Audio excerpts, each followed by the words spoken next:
H0 moins 1 minute. We are under 1 minute to go. Voilà, il reste moins d'1 minute. Nous saluons tous ceux qui nous regardent dans le monde entier sur arianespace.com, nos amis d'Airbus Defence and Space en Europe, à EchoStar et à Dish Network, à leur siège d'Englewood dans le Colorado, PT Bank Rakyat à Jakarta, SSL à Palo Alto en Californie, au CNES et à Arianespace à Paris, et tous nos partenaires industriels en Europe. Et y compris ma conjointe qui attend que je rentre à Denver. Il reste quelques secondes. Nous allons entendre le décompte final. Profitez du spectacle. À tous de l'aider haut. Attention pour le décompte final. 10, 9, 8, 7, 6, 5, 4, 3, 2, 1, top.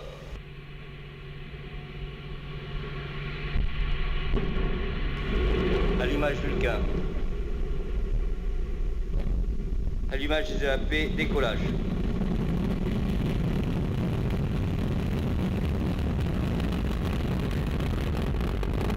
Les paramètres à bord sont nominaux.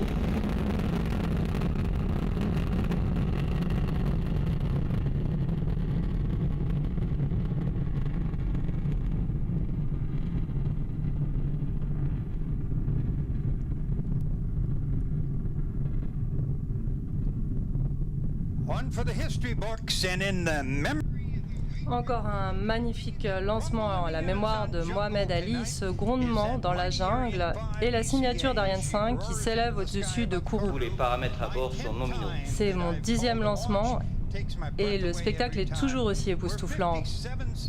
57 secondes de vol et Ariane 5 a déjà franchi le mur du son.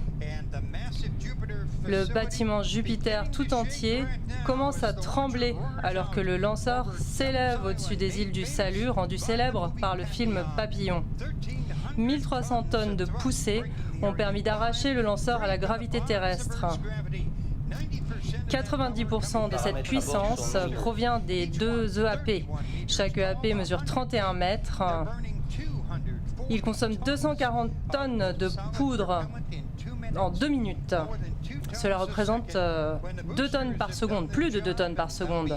Lorsque les EAP auront terminé leur mission, dans un peu moins d'1 minute, Ariane sera déjà à 70 km d'altitude, à une vitesse incroyable. Et vous voyez en bas de l'écran les chiffres pour le lancement de ce soir. Cette donnée provient de Galio, une station de suivi qui se trouve sur une colline ici, derrière nous, à Jupiter. Cela fait 2 minutes 10 de vol. Les VIP ne sont pas encore rentrés. Ils attendent l'extinction et la séparation des EAP dans 3 secondes environ. On entendra l'annonce de la séparation des EAP. Les EAP qui auront effectué leur mission. Ils ne seront plus nécessaires. Et d'ailleurs, vous voyez l'animation à l'écran.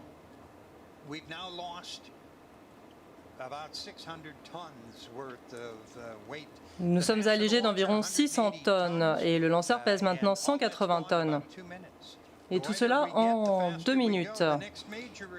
Et la vitesse s'accroît grâce à cet allègement. Nous attendons maintenant le largage de la coiffe. L'accélération à poudre.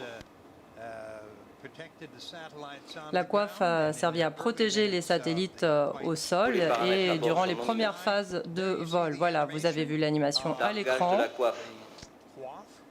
avec la séparation et largage de la coiffe. Encore une fois, on a perdu 2 tonnes et vous voyez des images d'un vol précédent par une caméra embarquée alors que la demi-coiffe retombe.